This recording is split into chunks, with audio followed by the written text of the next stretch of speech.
Good afternoon, everybody. This is the Passball Show brought to you by JohnPielli.com. Today is Friday the 12th of January 2018. Lots of stuff we're going to get into today. About 6:30, we'll be joined by Mike Sanfilippo. We'll talk some baseball at that point, talk a little Mets, their off season, a little bit about the Hall of Fame vote, which is going to happen pretty soon. If you haven't gotten a chance yet, I suggest you go back. I got some videos up on YouTube of a couple of the interviews that I did this week. Three pretty solid interviews with former Mets general manager Joe McIlvaine, which we recorded on Monday. Former Major League infielder Shea Hillenbrand, who talks about his life outside of baseball and how he may be in a better position now than he ever was when he played.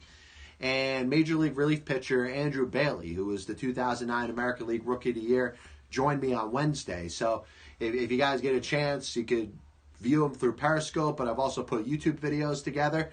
And what we've done over the last series of shows that we've done, there is a transcript in which I put on there and pretty much describes every single thing that I talk about in the world of baseball, sports, and unifying America. We've had a couple of pretty passionate topics. The show yesterday, I tell you, there were some things we talked about in regards to the Rooney Rule.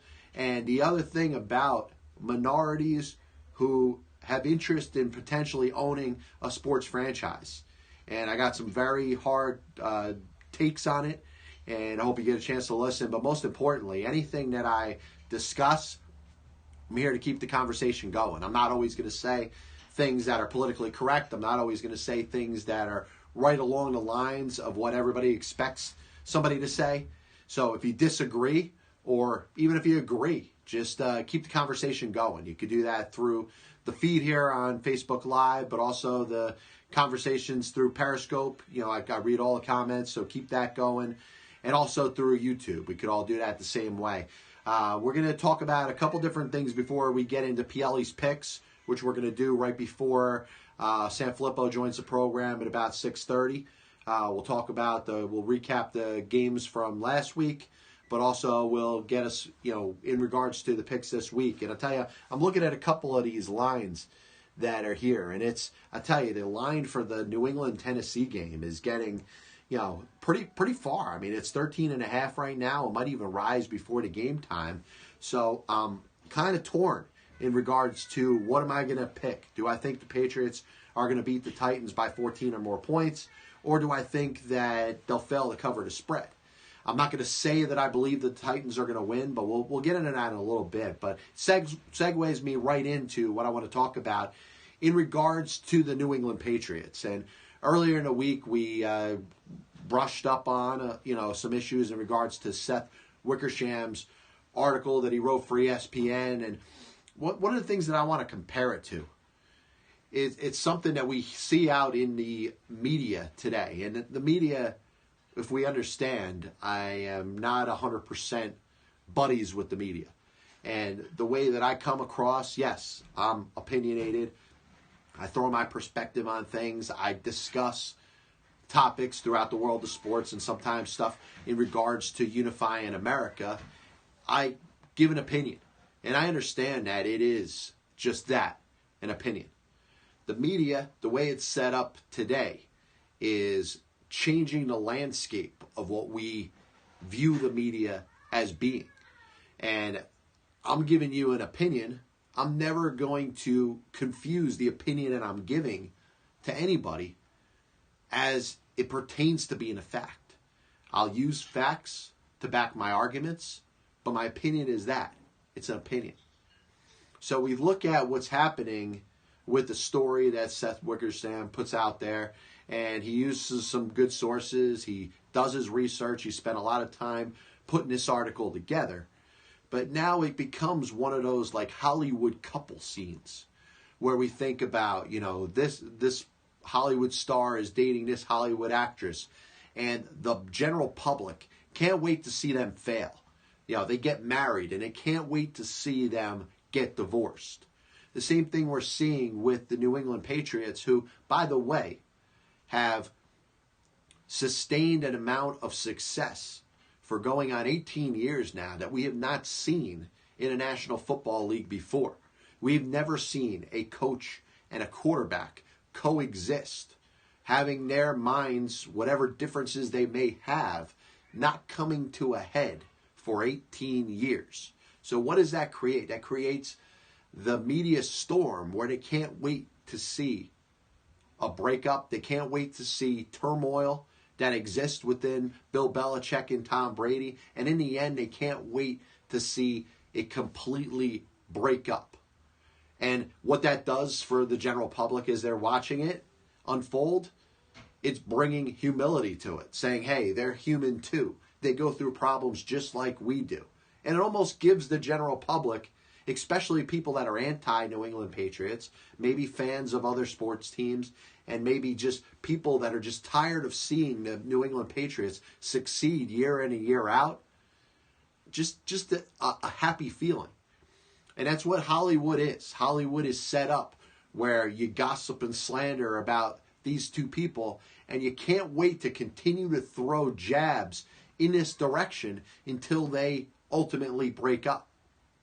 And that's why when it comes to the world of Hollywood, I'd like to see two Hollywood people happen to fall in love, get married, have a family, and live happily ever after. And do it in spite of everything that the media is going to try to do to destroy that. Because once the media, if they can contribute any sort of way to destroying this, it makes the general public happy. It makes them feel happy about themselves. In some cases, people that are not living good lives can smile for a second to realize that misery loves company. And some other people that are higher profile than them are struggling, have their own issues, and have to deal with things in regards to breakup, divorce, and everything that comes with it. The New England Patriots, in regards to Bill Belichick and Tom Brady, they don't need to do that. They could coexist for another couple of years until Tom Brady retires. And that's what I'm actually rooting for in this particular situation. But you hear the media, which continues to throw jabs and daggers at it, saying Bill Belichick's going to retire or he's going to quit after the season.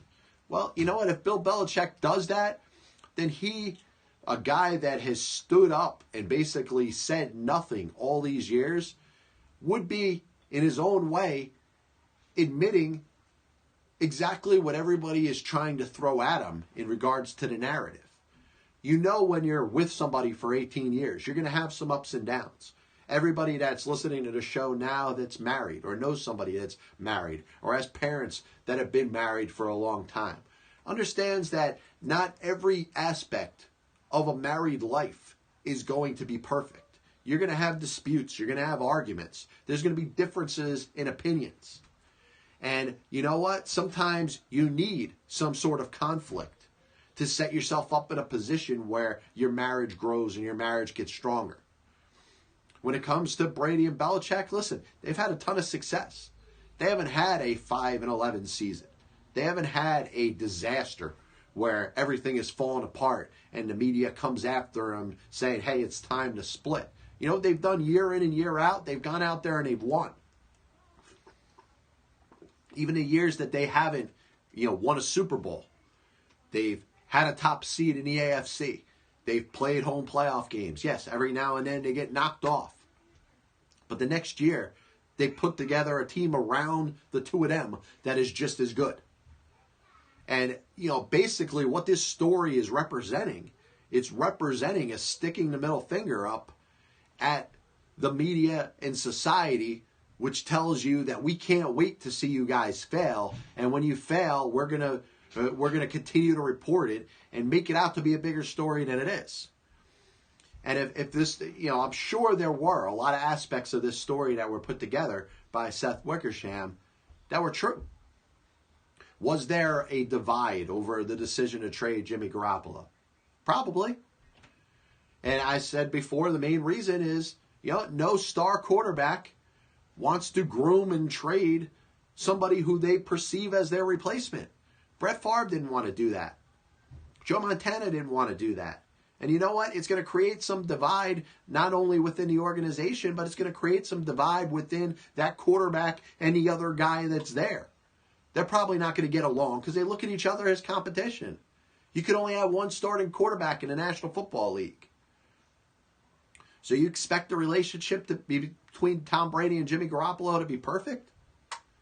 I'm sure at some point they could be cordial. I'm sure at some point they could talk to each other and share things. But I promise you this, Tom Brady at no point was giving Jimmy Garoppolo any pointers. It's not the way it works in the National Football League. So the fact that Bill Belichick, I think in his situation, will be best suited, and it would look the best for him if he outlasted the quarterback. And I don't know how long Tom Brady's going to play. If he continues to play at the level that he played this year, I don't think there's a timeline you could put on it. When it comes to next year being his last year, or the year after that being his last year, it's going to have to be a year-by-year thing. If Tom Brady leads the Patriots to another Super Bowl, and somehow, if the Patriots win again, then why should Tom Brady have to set a timeline for how long he's going to want to play? You're going to let his performance dictate that because he's earned it. Conventional wisdom will tell you that at some point, Bill Belichick will still be coaching the Patriots, and Tom Brady at some point will not be the quarterback for the Patriots anymore. It's something that they have to come to a decision for. And is that going to be is it going to be tough on the two of them? Is there going to be some tension? Of course. It only makes sense. So the media is going to continue to pile on this story. And I don't blame the writer that put it together. He did his research. He's got the right to put that out there. I've read it many times. I don't think he's slandering anybody in it. He gets information from sources. I think he was pretty spot on with the Garoppolo thing. If Jimmy Garoppolo was going to be the quarterback of the New England Patriots in the future, he would not have gotten traded. And you know what? When that time came where Bill Belichick made the decision to trade him, it probably was not his call. At the very least, it was a suggestion from the owner, which I'm sure Tom Brady was in his ear. Tom Brady wants to play. And you know what? You can't blame the guy for still wanting to play, especially when he's putting up numbers like he is.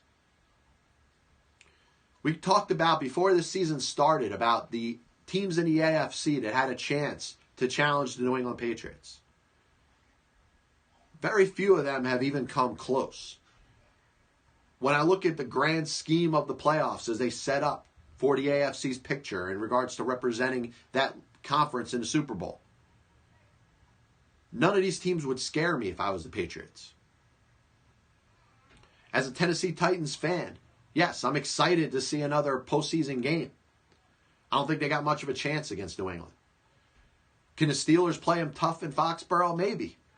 If Jacksonville gets there, maybe they could come up with some sort of game plan to give Tom Brady and the Patriots offense a hard time.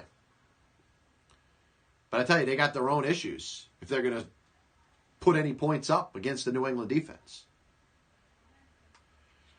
But I tell you, I look at this and I think of Hollywood, the way it's set up, and there's so many people, and it does great things in regards to ratings. There's people that can't wait to hear the next gossip and slander about this couple or that couple, and there's so much that exists in the world where people just want to see people go through hard times and fail. They want to see Hollywood relationships break up. They can't wait to talk about the next one, but once they get through that stage of, I can't believe that person is with this other person, they can't wait to hear the reports that are on the cover of People magazine that says, they're going through some tough times. Everybody goes through some tough times. That's why relationships fail. It's because two people cannot find enough of a common ground in regards to making a relationship work. And I tell you, it takes adversity. It takes time when you're going through troubles to make a relationship grow stronger and get better. But looking at it, I tell you, man, there's so many different things. You just can't wait to see somebody fail. And there's a lot of people out there that just can't wait right now to see Bill Belichick and Tom Brady fail. And I'll tell you, Bill Belichick has a chance to once again point his finger in the face of the people that are rooting for him to fail. He should coach this team as long as he feels healthy enough to do it. Which, if it's another 5 years, great. He should go out on his own terms. And I tell you, if he ends up going out after the season, even with another Super Bowl, he's conceding to the pressure of the media, which is something I would never expect to have seen him do. He seems like he's a pretty tough character. He doesn't seem like he's afraid of very much. He's not afraid of any question that anybody throws out there out at him or against him. So if he's going to let this story lead to his retirement or him leaving the Patriots, then I would say shame on him, and I will lose a lot of respect for Bill Belichick. He's going to go down in history as one of the greatest coaches in NFL history. But I tell you, he's going down a notch. Not to where he ranks as a coach, but to where I rank him in regards to a person. Because anybody that's willing to cave in to any sort of pressure from the media or the general public is not as strong as they intended to be. Once again, John Pielli will be joined by Sanfilippo at about 6:30. We're going to get right in today to Pielli's picks as we get the music playing. Pielli's picks, we set postseason record right now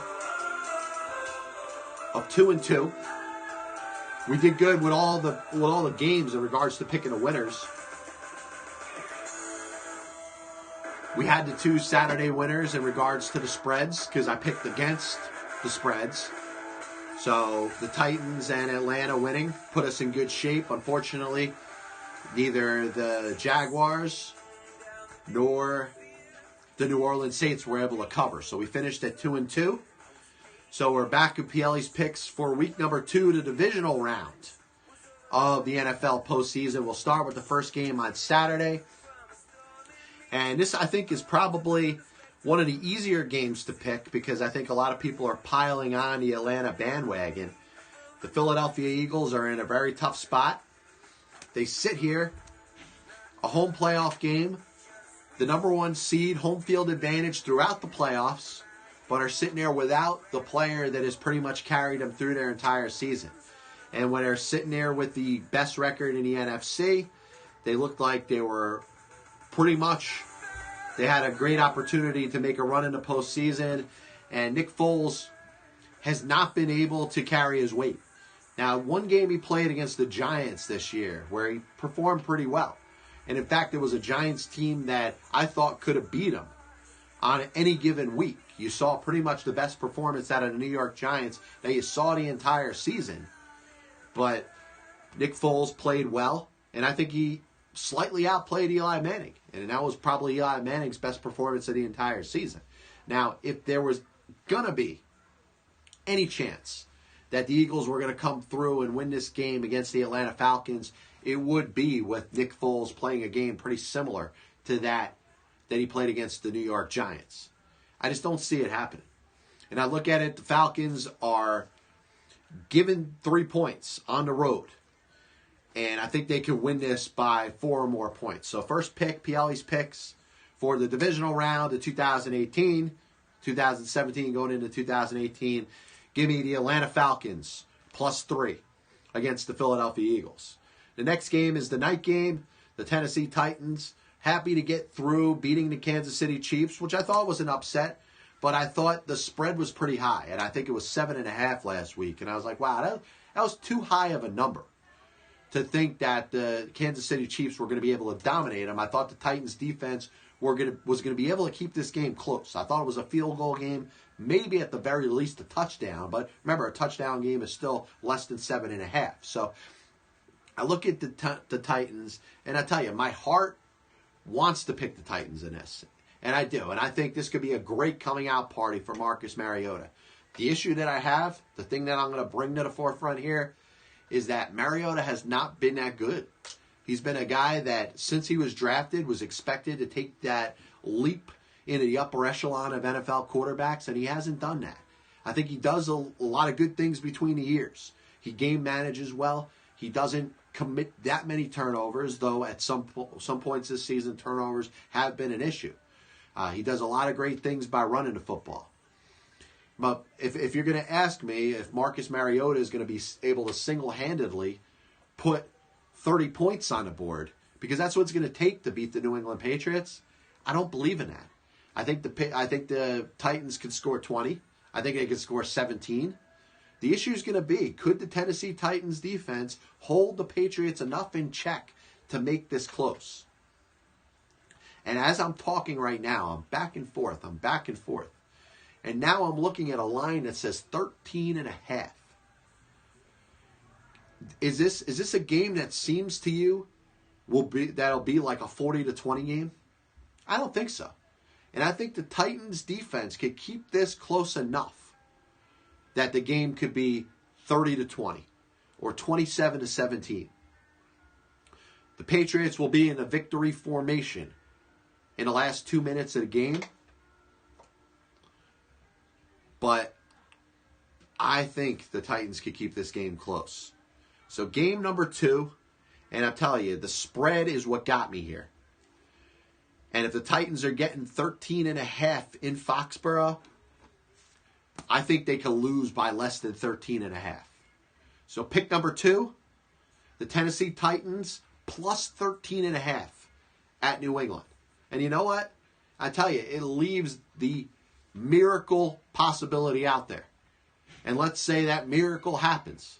And listen, it's what I'm hoping for. But if you're going to give me a score, say 27-17 Pats. But the Pats aren't going to cover the spread. Game 3. Jacksonville at Pittsburgh.